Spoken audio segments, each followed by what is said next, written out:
नमस्कार दोस्तों। लाशों के ढेर छुपा करके, हाथों से खून मिटा करके, साधु का वेश बना करके पर्दे के आगे आता है। जब जगमग तेज रोशनी में कैमरे चालू हो जाते हैं और सारे देश के चैनल पर सीधा प्रसारण होता है, तब जाके दरिंदा रोता है। ये राजीव ध्यानी जी हैं, उनकी पंक्तियां हैं और उनकी पंक्तियां आज पूरी तरीके से समीचीन है, क्योंकि जो हालात हैं देश में उनको लेकर के ये बिल्कुल सही है। इन दिनों नरेंद्र मोदी जी की बहुत खास एक मंत्री है, स्मृति ईरानी। वो इन दिनों बड़ा बिलबिलाई हुई और उनकी बिलबिलाहट का कारण नहीं समझ में आ रहा है।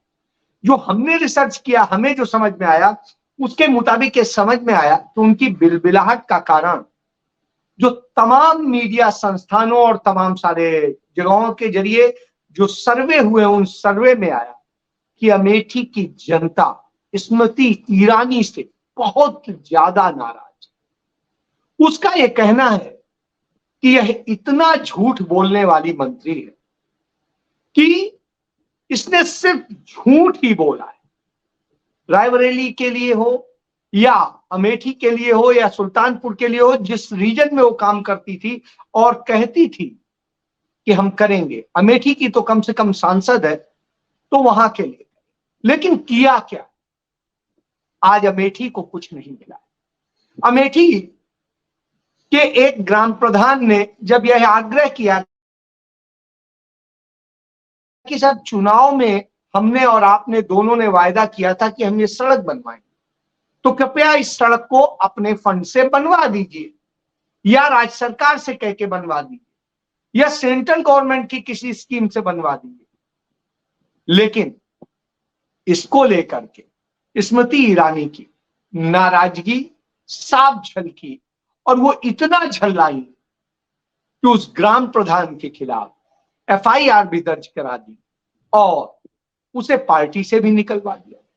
इसी तरीके से एक और उनके भारतीय जनता पार्टी के नेता ने काम को कहा, और वो अपने काम नहीं कह रहे, वो जनता के काम को एक कह रहे कि आपने ये वायदे किए थे, इस वायदे के मुताबिक कम से कम एक तो ये करवा दीजिए, मैं किस बूते जाऊंगा जनता के पास आपके लिए वोट मांग। उसकी छुट्टी कर दी और यह दशा हो गई है। वो कांग्रेस के नेताओं से या जो भी आवाज उठाते हैं उनसे इतना ज्यादा नाराज है कि उनपे हमले हो रहे और लगातार हो रहे हैं। इसका एक उदाहरण, जो वहां जिले के यूथ कांग्रेस के अध्यक्ष हैं, उन पर जिस तरीके से हमला किया गया, उन्हें मरणासन्न कर दिया गया, उन्हें उनके साथी गण लेके हॉस्पिटल पहुंचे, किसी तरह से जान बचे। क्यों है? क्योंकि लोग अब समझ चुके हैं स्मृति ईरानी सिर्फ घड़ियालू आंसू बहाती है जो उन्होंने अपने आकाओं से सीखा, और वो झूठ बोलती हैं, हर बात पे बोलती हैं, और उनके झूठ बोलने को लेकर ही और बड़ी नाराजगी, और उनके सारे झूठ आज तक पकड़े गए। चाहे चुनाव के समय में हो, 13 रुपए लीटर पेट्रोल मिलने की या चीनी मिलने की बात हो, या इसके अलावा और दूसरी चीजें हो, इन सारी चीजों को लेकर, सिलेंडर को लेकर के वो बैठती थी तो अब उनको तमाम तरह की संज्ञाएं दी जाने लगी, क्योंकि सिलेंडर जब 400 रुपए का था तब वो लेके बैठती थी, अब जो है जब वो 1150 का है तो उनकी आवाज नहीं। इसके अलावा जब महिलाओं पर, बेटियों पर, किसी पर कोई अत्याचार होता है तो उनकी आवाज नहीं निकलती है, जबकि वो महिला बाल विकास विभाग की मंत्री। और यही नहीं, अभी जितने बच्चों के साथ घटना हुई, वो और उनका जो बाल आयोग है, वो दोनों कोई एक्शन नहीं लेते। जबकि याद करिए कि जब राहुल गांधी की भारत जोड़ो यात्रा शुरू हुई थी, उस समय जवाहरलाल नेहरू जी के नेतृत्व में जो एक प्रोग्राम चलाती है छोटे बच्चों के विकास के लिए, और उसके लिए कांग्रेस पार्टी, उस पार्टी के प्रोग्राम के उसमें अवार्ड में, वो अवार्ड फंक्शन में जो देना था, उसमें राहुल गांधी गए थे इस बात पर, उनके खिलाफ उसी आयोग ने नोटिस जारी कर दिया था कि आप बच्चों का राजनीतिक इस्तेमाल कर रहे हैं, जबकि वो इस्तेमाल नहीं था। उन्हीं बच्चों को अवार्ड देना था, उनको पुचकारना था, प्यार करना था। तो यह अंतर आता है। इसके बाद में जब जब जो केस हुए, चाहे बिल्किस बानो का मामला रहा हो, तब उनकी चुप्पी रही, मणिपुर में चुप्पी रही, इसके अलावा और तमाम बेटियों के साथ में इस तरह की घटनाएं होती हैं तब चुप्पी होती है। अमेठी में ही कई रेप की घटनाएं हो गई, उन पर उनकी चुप्पी थी। एक महिला को घसीट कर मारा गया था जिससे कपड़े फट गए थे, उस पर भी उनकी चुप्पी रही। और अभी हाल के दिनों में आजमगढ़ में एक महिला प्रधान को अर्धनिर्वस्त्र कर दिया गया, उस पर भी उनकी चुप्पी है। तो बच्चों पर भी चुप्पी है, महिलाओं पर भी चुप्पी है, और जो वायदे किए थे उन पर भी चुप्पी है। कांग्रेस पार्टी ने, राजीव गांधी रहे हो, संजय गांधी रहे हो या राहुल गांधी रहे हो, उन्होंने अमेठी को कम से कम 100 प्रोजेक्ट दिए, और उनमें सबसे बड़ी बात, देश के चाहे गेल, भेल, सेल और सब तमाम सारी कंपनियों के तमाम इंस्टीट्यूट दिए, एरोनॉटिकल इंस्टीट्यूट दिए और तमाम सारी चीज, बीएसएनएल के इंस्टीट्यूट दिए। इतनी ज्यादा कंपनियां, इतने इंस्टीट्यूट्स, इतने सारी चीजें वहां पर दी जिनसे इतना रोजगार जन्मा कि लोगों के लिए रोटी खाने का। बंजर भूमि होती थी अमेठी, वहां पर तमाम नहरें दी और सब कुछ किया जिसके बूते आज वहां के लोग खुशहाली में जी रहे। और जब इतना सब किया तो कहा जाए वहां कि 70 साल में क्या हुआ, तो 70 साल में यही हुआ कि अमेठी में पहुंच करके स्मृति ईरानी झूठ बोलती हैं और वहां के लोग उस झूठ पर यकीन करके उन्हें वोट दे देते हैं और वो वहां से सांसद और मंत्री बन जाते। स्मृति ईरानी ऐसा करती क्यों? क्योंकि वो फ्रस्ट्रेशन का शायद शिकार। याद करिए, जब वो नरेंद्र मोदी की पहली सरकार में शिक्षा मंत्री बनाई गई थी, मानव संसाधन विकास मंत्रालय तब कहलाता था, और जब बनाई गई तो वो कह के आई थी कि वो ग्रेजुएट हैं और न जाने क्या क्या बातें कहती थी। तो आप एक उदाहरण देखिए, 2004 में जब वो चुनाव लड़ रही थी, तब उन्होंने जो एफिडेविट दाखिल किया था तो उन्होंने कहा था वो दिल्ली यूनिवर्सिटी से है। उसके बाद में उन्होंने कहा कि वो किसी और यूनिवर्सिटी से, तब बोला कि किसी और सब्जेक्ट से है, 2014 में बोला किसी और सब्जेक्ट से है। तो सवाल उठा वो है कहां से? जब जांच हुई तो पता चला वो तो 12वीं भी है। तो यही बड़ी बात।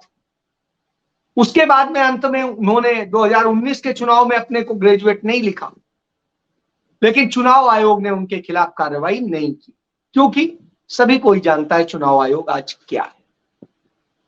इसके बाद में जब उनको बार बार पकड़ा जा रहा था तमाम चीजों में, तो आप इसको भी समझ लीजिए, उन्होंने आईआईटी दिल्ली के जो डायरेक्टर थे उन पर बेजा प्रभाव डाला कि वो सुब्रमण्यम स्वामी को 70 लाख रुपए का एक पेमेंट करें।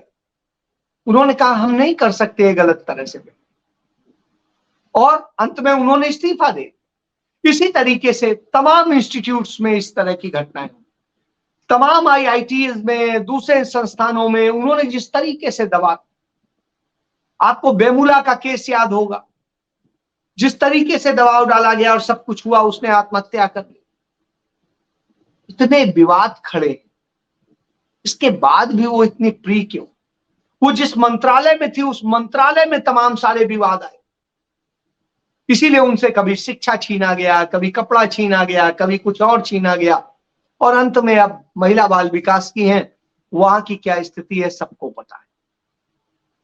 वहां जो हो रहा है वो भी सबको पता है, लेकिन वहां पर न सीबीआई देखती है, न ईडी देखती है, न कोई एंटी करप्शन देखता है, न कोई देखता है, क्योंकि वहां प्रधानमंत्री नरेंद्र मोदी की सबसे करीबी प्यारी मंत्री। अब मैं इतनी करीबी और प्यारी और सब कुछ क्यों कह रहा हूं? आपको याद होगा 2004 के चुनाव में कपिल सिब्बल ने इन्हें बुरी तरह से हराया। और सिब्बल साहब के खिलाफ लड़ने आई थी सिनेमा जगत से। 2003 में इनकी राजनीति में एंट्री होती है और होते ही बस टिकट मिल जाती है और वहां से चांदनी चौक से दिल्ली से लड़ती हैं सिब्बल साहब के सामने और हार जाती। सिब्बल साहब तो चलिए मंत्री बन जाते हैं, तमाम साल वो अपने क्षेत्र के लिए क्या करते हैं नहीं करते हैं सबको पता है। उसके बाद वो अपना कद बढ़ाती हैं। कैसे बढ़ाती हैं? जिस तरह से बढ़ाती हैं उसका एक नतीजा कि उनको कभी यूथ का अध्यक्ष बना दिया जाता है, कभी महिला का अध्यक्ष बना दिया जाता है, कभी कुछ और कर दिया जाता है। अचानक पैराशूट से जैसे कोई आया होता है, अचानक एकदम से वो सीढ़ियां चढ़ किन किन लोगों के सहारे चढ़ती हैं उसकी समीक्षा अब चूंकि यहां नहीं करूंगा, वो एक किसी महिला के चरित्र को सवाल में खड़ा कर देगा, इसलिए नहीं जाऊं। फिर वो नरेंद्र मोदी जी के बड़ा करीब आ जाती और करीब आते ही नरेंद्र मोदी उन्हें गुजरात से राज्यसभा सदस्य बना दे। गुजरात से वो राज्यसभा सदस्य बन जाती हैं और जब नरेंद्र मोदी आते हैं 2014 में चुनाव लड़ने प्रधानमंत्री के कैंडिडेट बनके, तो वो राहुल गांधी के खिलाफ लड़ने अमेठी जाती हैं और हार जाती हैं। बुरी तरह हारने के बाद भी नरेंद्र मोदी उन्हें मंत्री बनाते हैं और मंत्री बना के उन्हें लगा देते हैं एकमात्र मिशन कि राहुल गांधी को हराना है, इसके लिए आप वहां काम कीजिए, पैसा रुपया सब कुछ आपको मिले। वहां की जनता ने सोचा जो मोदी की इतनी करीबी है यदि वो जीतेगी तो बड़ा फायदा हो जाएगा।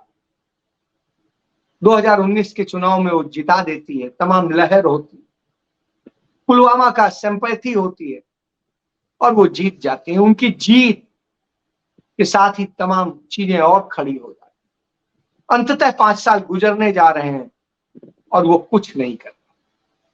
जब कुछ नहीं होता है तो लोग सवाल करते हैं और जब सवाल करते हैं तो वहां सवाल पूछने वाले पत्रकार को नौकरी से निकलवा देती है और जब चरण चुंबक मीडिया के पत्रकार उनसे ऑन कैमरा किसी शो में कहीं पर सवाल करते हैं तो उनसे लड़ जाती हैं, उनको धमकी एक प्रकार से दे देती हैं, उनको जाने क्या क्या दिखा देती, तिहाड़ी से लेके जाने क्या क्या बता देती। तो यह गुस्सा है। और अभी जब सर्वे की रिपोर्ट आई तो उसके बाद वो घबरा गए, आनन फानन में उसके बाद पहुंची और अमेठी पहुंची, कुछ लोगों से मिली, लेकिन उसका कोई मकसद नहीं। जब वहां पर भी सवाल होने लगे तो फिर एकदम से गुस्सा आई।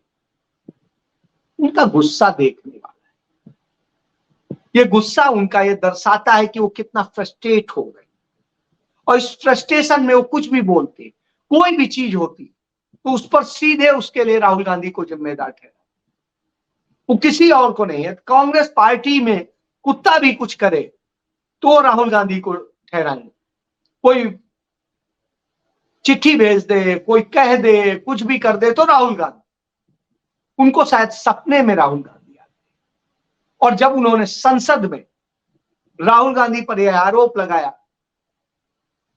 कि वो फ्लाइंग किस कर रहे थे, तो तमाम सारी महिला सांसदों के अलावा और तमाम सारे लोगों ने यही कहा कि ये सिर्फ स्मृति ईरानी को ये दिखता है, शायद उन्हें सपने में यही आता है कि राहुल गांधी उन्हें किस कर। तो जब यह स्थिति आती है तो यह स्थिति मानसिक रोग का भी कारण हो, और वह रोग किसने दिया, क्यों दिया, क्या हो रहा। इसीलिए शायद जब वो उस दिन आई अमेठी में तो कांग्रेस पार्टी के जो कार्यकर्ता और पदाधिकारी और युवा इस बात को लेकर सवाल उठा रहे थे तो उनको मारा गया भाजपा कार्यकर्ताओं द्वारा। और यह सब कुछ करवाने में जो आरोप लगा वो स्मृति ईरानी पर लगा, लेकिन कार्रवाई कुछ होनी नहीं, क्योंकि उत्तर प्रदेश में सरकार मेहरबान है और जब सरकार मेहरबान हो तो कुत्ता भी पहलवान है, वही स्थिति। तो स्मृति ईरानी परेशान है। जब वो गोवा में अपनी बेटी के बार को लेकर के तमाम बातें कहती हैं। जहां पर गौमांस परोसा जाता है उसको लेके बात करती हैं, झूठ बोलती हैं, वो भी पकड़ा जाता है, उसको लेकर भी बिल्कुल शोर मचता है। और फिर क्योंकि स्मृति ईरानी कहीं पर भी झूठ बोलती, कुछ कर तो झूठ की राजनीति के बूते, क्योंकि उन्होंने सदैव बैकडोर एंट्री ली, कुछ सहारे लिए। उन्होंने जनता के हिसाब से नहीं किया था, पहली बार चुनाव जी, इसके पहले सारे बैकडोर एंट्री और ये मोदी के नाम पे जीती। तो जब यह तो जीत गई, लेकिन जो पिछले सारे थे वो किस किस नेता के कहां कहां सहारे थे, किस किस नेता ने कैसे कैसे क्या क्या मदद की, ये सारे कारण जिस कारण से आज सवाल उठते हैं। और जब सवाल उठते हैं तो स्मृति ईरानी को गुस्सा आता है। उन्हें गुस्सा नहीं आता है तब जब मणिपुर में बेटियां नंगी की जाती हैं, उनके साथ में सामूहिक बलात्कार किए जाते हैं। उन्हें गुस्सा नहीं आता है जब तमाम भाजपा शासित राज्यों में महिलाओं के साथ में बीभत्स घटनाएं होती हैं।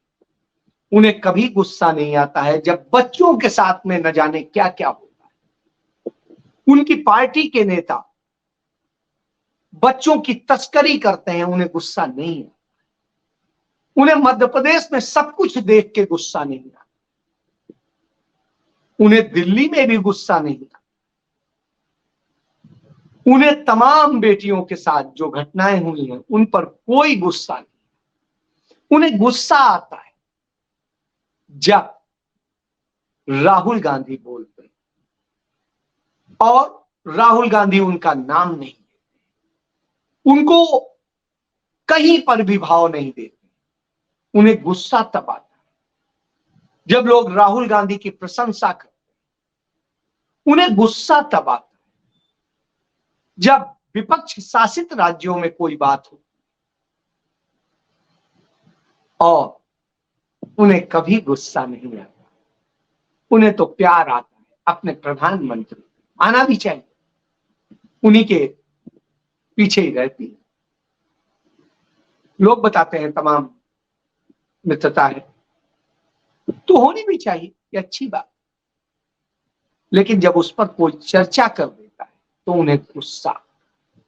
इसलिए स्मृति ईरानी को गुस्सा क्यों आता है, इसका यदि पूरा डीपली रिसर्च कीजिए आपको बहुत कुछ मिल जाएगा। क्योंकि उनको गुस्सा आता है जब कोई पूछ देता है कि आपने अपनी दोस्त के पति को हथिया लिया है, तो वो गुस्सा हो जाता।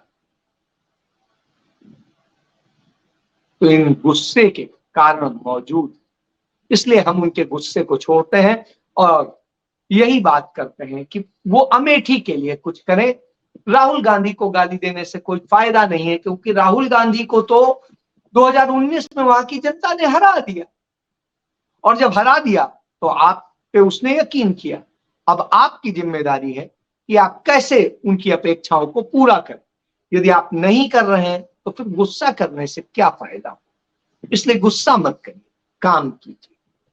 और अमेठी की जनता आपको समझ चुकी, इसलिए आपका गुस्सा भी जाए, क्योंकि वो समझती है तो सवाल करती है, और सवाल करती है तो आपको गुस्सा आता है। तो इसलिए स्मृति ईरानी को गुस्सा आता है। चलिए कल फिर मिलेंगे, तब तक के लिए धन्यवाद। जय हिंद।